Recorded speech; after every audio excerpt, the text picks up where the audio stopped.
নতুন বছরে প্রথম বিদেশ সফরে সুইজারল্যান্ড যাচ্ছেন অন্তর্বর্তীকালীন সরকার প্রধান উপদেষ্টা ও নোবেলজয়ী অর্থনীতিবিদ ডক্টর মোহাম্মদ ইউনূস। আগামী ২১ থেকে ২৪ জানুয়ারি দাভোসে ওয়ার্ল্ড ইকোনমিক ফোরামের বার্ষিক সম্মেলনে অংশ নেবেন তিনি।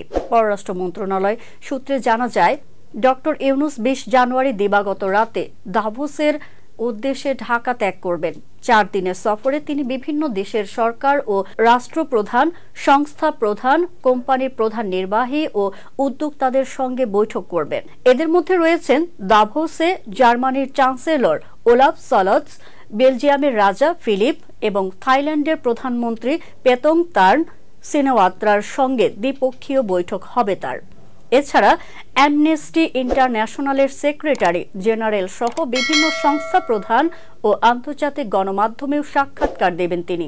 ফোরামের আলোচনার মূল বিষয় থাকবে বিনিয়োগ ও ব্যবসায়িক সম্পর্ক।